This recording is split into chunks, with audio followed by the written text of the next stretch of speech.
Nilulunod ng katawan ang sarili mula sa loob, napupuno ng likido ang baga at sobrang lakas ng tibok ng puso na parang bibigay. Nagsisimula ito parang trangkaso. Iyan ang problemang madalas hindi napapansin hanggang huli na. Ngayon, hindi na sigurado ng mga doktor kung makakaligtas ka pa ngayong gabi dahil sa virus na hindi mo man lang alam na nakuha mo sa bakasyon. Ganito ang pakiramdam kapag may hantavirus.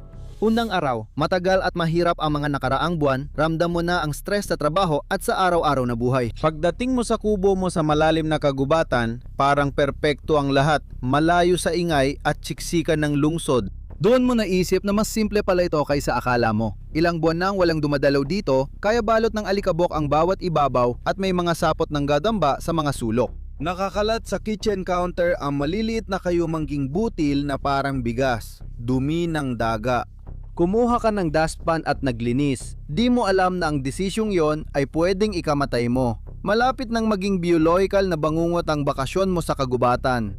Ang maliliit na butil sa iyong kubo ay galing sa Eastern Deer Mouse na may Sin-Nombre virus, isang nakamamatay na hantavirus mula sa daga. Ngayon, ikaw ang nasa panganib. Sa deer mouse, hindi talaga nagdudulot ng anumang sintomas o problema ang virus. Normal lang ang takbo ng buhay ng daga na hindi alam na may dalang virus sa loob ng katawan nito. Tuwing umiihi o dumudumi siya, napapalaya sa paligid ang microscopicong viral particles. Iyan ang nangyari rito. Pagkatapos gumala sa kubo, nag-iwan ng daga ng dumi. Natuyo ito sa paglipas ng panahon, pero buhay pa rin ang virus, naghihintay na makahawa sa iyo. Habang naglilinis ka, hindi mo napapansin na papailan lang mo ang virus sa hangin sa isang di nakikitang ulap ng alikabok.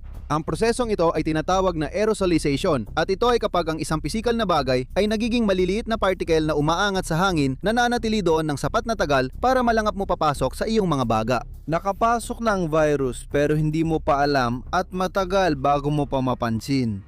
Ikalawang araw. Di gaya ng karaniwang sipon o trangkaso na maiksi ang incubation period, mas palihim ang hantavirus. Milyon-milyong viral particle ang pumasok sa katawan mo. Sapat ang liit nila para makalusot sa unang depensa ng iyong respiratory system, ang iyong ilong o lalamunan. Diretso silang kumupunta sa baga at sa pangunahing target nilang endothelial cell.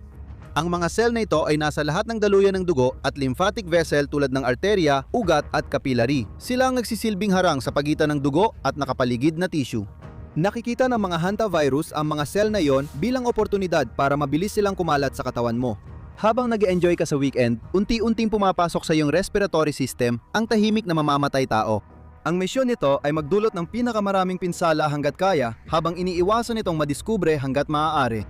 Sa puntong ito, dapat na-detect na ang ibang virus at ramdam na ang sintomas pero hindi ito nangyayari sa hantavirus. Hindi rin ito agad pinapatay ang cells mo. Gumagamit ito ng non-lytic infection kung saan dumikit ang virus sa cell, pinasok ito pero hindi sinira ang cell. Dahil dito, kumakalat ang hantavirus nang hindi naapektuhan ng immune system at walang inflammation response. Ikatlong araw na, panahon ng umuwi. Pakiramdam mo ay presko at handa ka nang harapin muli ang normal na buhay, kaya iniimpake mo ang iyong mga gamit at nagsisimula ng magmaneho pabalik sa syudad. Wala ka pa ring nararamdamang kakaiba. Sa katunayan, maganda pa nga ang pakiramdam mo. Nakapagpahinga ka na at sabik nang bumalik sa trabaho para ikwento ang lahat sa mga katrabaho. Ngunit sa iyong baga, dumadami ng eksponensyal ang virus. Dumarami ang endothelial cells na naapektuhan, kaya mas madaling makapasok ang hantavirus sa dugo at makahawa na iba pang bahagi ng katawan. Ika-4 na araw. Ngayon, nakatuon ang virus sa tanging misyon nitong paramihin ang sarili at kumalat hanggat kaya. Malakas maapektuhan ng virus ang vascular system mo. Tahimik itong kumakalat sa capillary at ibang ugat lalo na sa baga. Pero sinusubukan din itong pasukin ang iba pang bahagi ng katawan tulad ng puso at pati na rin ang iyong mga bato. Sobrang dami na ng mga virion sa katawan mo, kaya dapat napansin na ito ng immune system scouts, ang mga dendritic cell. Pero nag-evolve na ang hantavirus at nakatakas sa kanila. Marami itong paraan para magtago. Nakikialam ito sa mga signal na ginagamit ng iyong immune system para matukoy ang mga infected na cell at iniiwasan itong magdulot ng matinding inflammatory response. Kasabay nito, kaunti lang ang pinsala kaya tahimik itong kumakalat sa katawan bago lumala ang sintomas. Ika-5 hanggang ika-7 araw. Kung ito ay isang karaniwang impeksyon ng virus, malalaman mo na sana ngayon. Magkakaroon ka ng mga sintomas tulad ng pag-ubo, lagnat at sipon. Ang hantavirus ay hindi isang karaniwang impeksyon. Ang natitirang bahagi ng unang linggo ng iyong incubation ay lumilipas ng normal. Nag-gym ka, nakikipag-bonding ka sa mga kaibigan mo, ginagawa mo ang mga bagay na karaniwan mong ginagawa, bumabalik ka sa iyong mga nakasanayang gawain at routine. Habang nangyayari ito, mabilis kumakalat ang virus sa katawan. Pinupuno ng immune cells ang sistema handang umatake sa utos. Malapit na matapos ang stealth phase ng impeksyon habang patuloy na dumarami ang viral RNA sa katawan mo. Ikalawang linggo na. Depende sa virus at pasyente, ang hantavirus ay may incubation period na 1 hanggang 8 linggo. Habang lumilipas ang ikalawang linggo, wala ka pa rin kamalay-malay na may masamang namumuo sa loob mo? Walang sakit ng ulo, pagduduwal o pagkapagod, walang palatandaang may mali. Ngunit habang nagpapatuloy ka sa normal mong buhay, nagigising na ang immune system mo sa banta. Napansin na nito ang mali at naghahanda ng tugon na darating bilang malaking pagdami ng mga T-cell. Ang mga T-cell ay parang mga tagapagpatupad ng iyong immune system. Sila ay aktibong lumalabas at hinahanap ang mga nahawaang selula at sinisira ang mga ito. Sa kasama ang palad, dahil sa paraan ng pagtrabaho ng hantavirus, ang mga parehong T-cell na dapat ay nagpoprotekta sa iyo ay sila ring magdudulot ng pinsala sa iyo. Naghanda silang umatake sa iyong mga selulang endothelial, kaya sa dulo ng linggo, marami ng virus sa katawan mo. Parang Trojan horse, madaling tinanggap ng katawan mo ang virus at nagkaroon ito ng tsansang kumalat. Nasa loob na ng paderang kalaban at ngayon lang napansin ng mga gwardiya na sinasalakay ang lungsod. Dahan-dahang tumataas ang level ng mga cytokine sa dugo mo. Ang mga cytokine ay mga protina na nagsisilbing mensahero ng immune system na bumubuo ng epektibong network ng komunikasyon na nag-uugnay sa depensa ng katawan. Mag-uutos sila sa mga T-cell na umatake, kaya magwawala lahat sa katawan mo. Para itong pulbura na naghihintay ng mitsa para sumabog. Ika-15 araw. Nagising kang parang may kakaiba sa pakiramdam mo, kaunting sakit ng ulo at mabagal ang kilos. Baka ito yung sakit na kumakalat sa opisina. Habang lumilipas ang oras, lumalala ang sintomas. Habang sumasakit ulo mo, nahirapan kang mag-concentrate. Pag uwi sa bahay, may sinat ka na rin. Nahihirapan ka pero hindi ka gaanong nag-aalala. Baka sipon lang, kaunting gamot at pahinga lang, ayos na siguro. Ika-16 na araw.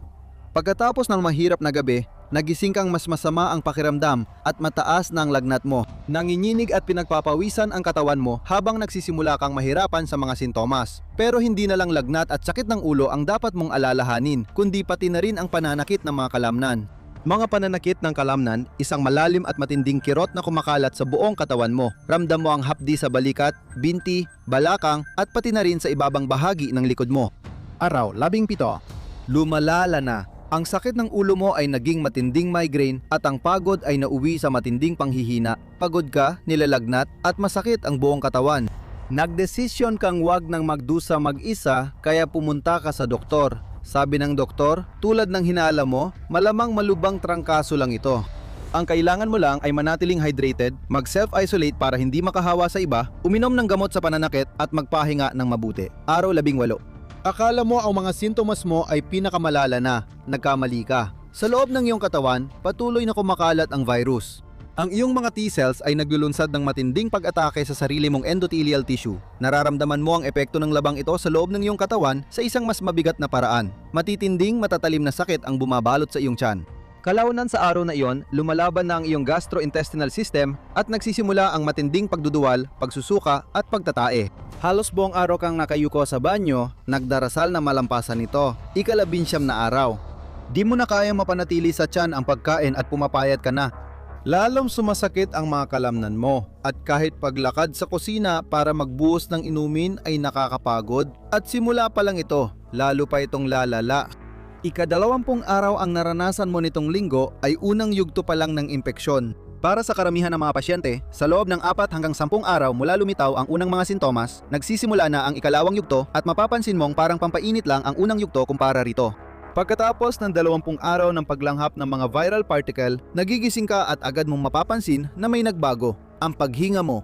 Hindi mo talaga napapansin o iniisip ito. Isa itong automatikong proseso ng katawan na kusa ng inaasikaso ng utak mo. Hindi na ngayon. Ngayon, ito na lang ang naiisip mo at pilit mong kinokontrol. Sinusubok kang huminga ng malalim pero nahihirapan ka. Pakiramdam mo'y humihina at bumabaw ang bawat hininga mo. Ito ang pinaka nakakatakot na bahagi ng hantavirus pulmonary syndrome, yung nagsisimula ng sumikip ang dibdib mo na parang may puwersang pumipigil dito. Bawat pagsubok mong makawala ay hindi nagbibigay ng ginhawang labis mong kailangan. Nagsisimula kang magpanik, tumatayo, naglalakad, sinusubok kang huminga ng malalim o umubo para luminis ang baga pero wala ring gumagana. Bumibilis ang tibok ng puso mo, isang natural na reaksyon kapag bumababa ang antas ng oxygen na pumapasok sa katawan mo. Bumibilis din ang paghinga mo habang nahihirapan ang katawan mo makalanghap ng hangin na kailangan mo para mabuhay. Hindi ito normal, hindi ito trangkaso. Mas malala ito at di mo kayang labanan mag-isa. Makalipas ang isang oras, isinugod ka ng kaibigan sa emergency room. Parang naglalagablab ang katawan mo. Hirap kang huminga at manatiling gising. Matindi na ang cytokine storm sa katawan mo, inaatake na ng sarili mong immune system gamit ang suluglupang taktika. Desperado nang nilalabanan ng katawan mo ang virus. Naglalabas ito ng chemical na sanhi ng pamamaga at tumutugon ng immune system. Unti-unti ring tumatagas ang mga daluyan ng dugo mo. Tumatagas ang plasma mula dugo papuntang mga tissue, pati baga, kaya nahihirapan kang huminga habang dumarami ang likido. Ito ang dahilan kaya parang hinihingal ka palagi. Dumating ka sa ER na maputla, mabilis at hindi normal ang paghinga at bumababa ang presyon ng dugo. Sa isang tingin pa lang sa'yo, mabilis na sumigaw ang nurse na naka-duty para tawagin ng doktor. Araw 21, nagmamadali ang mga doktor at nurse. Paligid ng kama mo, nagtatanong sila tungkol sa sakit mo. Tinanong ka kung nagbakasyon ka, binanggit mo ang kubo at parang may naalalang isang doktor. Nagpa-chest x-ray agad ang doktor. Nang lumabas ang resulta, nag-iba ang ekspresyon niya. Imbes na malinaw na itim na bahagi ng malusog na baga, malalaking puti ang nakita sa x-ray na puno ng likido ang baga mo. Iyon ang plasma na dahan-dahang tumatagas mula sa mga butas ng ugat mo, literal kang nilulunod mula sa loob. Bumababa ang antas ng oxygen saturation mo at pakiramdam mo ay lalong nagiging malabo ang iyong isipan dahil hindi nito nakukuha ang kinakailangang enerhiya. Alam ng doktor na naubusan na sila ng oras. Ito ang pinaka-critical na yugto ng impeksyon. Ang susunod na 48 oras ay maaring huli mo na. Mataas ang bilang na namamatay dahil sa hantavirus pulmonary syndrome. 38% ng mga pasyenteng nakakaroon ng mga sintomas na katulad ng sayo ay namamatay dahil sa sakit. Para itong paglalaro ng Russian roulette na may dalawang bala. Dinala ka sa intensive care unit at isinailalim sa sedasyon. Walang lunas, bakuna o mahiwagang gamot na magpapagaling agad. Pero may paraan pa rin para gamutin. Nilagyan ka ng tubo sa trachea.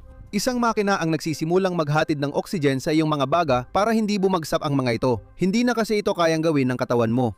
Kahit may gamutan, nakita ng mga doktor na may panganib na hindi ka makaligtas. Maaring tumulong ang mga ito sa katawan mo pero kailangan pa rin gawin ng katawan ang pagsasara ng tagas at pag-ayos ng pinsalang dulot ng virus. May dalawang posibleng mangyari, dalawang posibleng katapusan ng iyong kwento. Isa ay maganda, isa ay masama. Sa dulo, nalalampasan mo ang critical na yugto. Ayon sa kasaysayan, mabilis makabawi ang mga pasyente mula sa una nilang matinding pagpalya ng paghinga. Unti-unting nababawasan ang likido sa dibdib kaya mas madali ang paghinga. Sa huli, hindi na sapat ang lakas ng katawan para lumaban. Dahil sa tindi ng virus, kahit may suportang gamutan, bumibigay pa rin ang katawan. Napupuno ng likido ang baga, sanhi ng pagpalya ng paghinga. Humihina rin ang puso dahil sa pagtagas, nagdudulot ng mababang presyon at pagpalya ng sirkulasyon. Maaring pumalya ang mahahalagang organo tulad ng bato at mamatay ang pasyente. Kung maagang natukoy at nagamot ang pag-ipon ng likido, mas mataas ang tsansa ng kaligtasan. Araw 22 hanggang 25. Maingat na binabantayan ng mga doktor at nurse ang iyong mga vital signs habang natutulog ka sa gabi, naghahanap ng anumang palatandaan ng pagbuti. Unti-unti, dumarating ang mga palatandaang iyon. Sa wakas, humuhupa na ang pagtagas sa iyong mga ugat. Ito ang diuretic phase ng sakit, ang yugto kung saan nagsisimula magsara muli ang iyong mga kapilari at iba pang mga ugat, tinatakpan ng mga butas upang mapigilan ang pagagos. Pero may problema pa rin sa lahat ng likido sa iyong mga baga. Para malutas yon, nagtatrabaho ng husto ang iyong mga bato. Kailangan mailabas ng iyong katawan ang likidong yon sa kahit anong paraan. Pinakadirektang paraan ay pag-ihi, kaya nailalabas agad ng katawan ang litro-litro ng likido ilang oras lang pagkatapos. Unti-unting nababawasan ang puti sa x-ray at binabawasan ng mga doktor ang ilang suportang sistemang tumutulong sa iyong buhay. Ginising ka ng mga doktor mula sa sedation, tinatanggal nila ang mga tubong nagbibigay ng kailangan ng katawan mo at inilipat ka na nila mula sa ICU papunta sa regular na ward kung saan binibigyan ka ng oras para makabawi. Dumaan sa matinding trauma ang iyong katawan, ang iyong mga baga ang pinaka naapektuhan at magpapatuloy na mahirap ang iyong paghinga sa matagal na panahon. Hindi ito isang bagay na basta-basta mo lang paggagalingan sa loob ng ilang araw. Isang sakit na may natitirang epekto tulad ng pagkapagod, hirap huminga at pagkalito na pwedeng tumagal ng 6 na buwan o higit pa. Parang dumaan ka sa impyerno. Malaki ang nabawa sa timbang mo at mahirap pa rin ang simpleng gawain tulad ng pag-upo at pakikipag-usap. Pero buhay ka pa. Isa ka sa 62% na nakaligtas sa HPS, pinalad ka.